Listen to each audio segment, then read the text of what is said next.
د توانایي او برقیات محکمه کې پرانستې کچرې د عوامي مسلو د فوري حل احکامات جاری.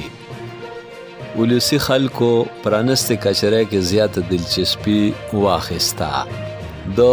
خیبر پختونخوا حکومت د احکاماتو په رڼا کې د سرکاري ادارو انتظامی چارو کې د شفافیت راوستلو او عوامي مسلو زر تر زر حل د ګډ گورننس روډ میپ د رواني پالیسۍ لاندې محکمه توانایي آنلاین ای کلي کچري یا پرانستې کچرې وکړه چې پکې ولسي خلکو خپلې مسلې وړاندې کړې او د هغې د فوري حل باور ورکړی شو. د محکمه توانایي او برقیات د سیکرټري ښاغلي نثار احمد د هدایاتو تر مخه نیغ په نیغه ای کلي کچري کې د محکمې سپیشل سیکرټري حبیب الله عارف، ایډیشنل سیکرټري انور خان شیرانی، ایډیشنل سیکرټري نور ولی خان، د پښتونخوا انرژي ډیولپمنٹ آرګنایزیشن پیډو، کې پی او جی سی ایل، الیکټریک انسپیکټریټ او کې پی ټرانسمیشن اینڈ ګریډ سیسټم کمپنی مشرانو، افسرانو او پراجیکټ ډایرکټرانو ګډون وکړ. کلي کچري کې د صوبې د مختلفو ضلعو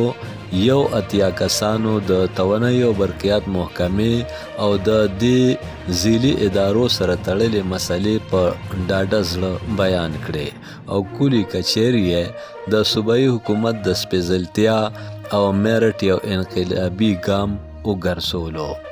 سپیشل سیکرټري حبیب الله عارف او ایډیشنل سیکرټري نورولي خان د آنلاین فیسبوک د لارې نیغ په نیغه پوره 2 غنټې په ټلیفون د ولس مسلې په غور واورېدې او متعلقه افسرانو ته یې د دغه مسلو د فوري حل احکامات جاری کړل. سپیشل سیکرټري حبیب الله عارف په آخر کې عامو خلکو ته باور ورکړ چې د توانایي او برقیات د سیکرټري د هدایاتو په رڼا کې هر 2 میاشتې پس به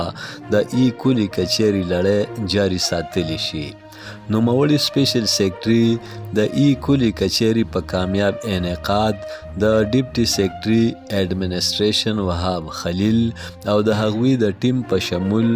د محکمې د شعبه تعلقات عامه او آی ټي سیکشن د ذمہدارانو د کوششونو ستاینه وکړه او تمه یې ښکاره کړه چې د محکمې د ترقۍ او پرمختګ دپاره به راتلونکي وخت کې هم ټول افسران او ملازمین اخلاص سره خپل توان په کار راولي. امجد علي خادم، پښتونخوا ټي وي، پیښور.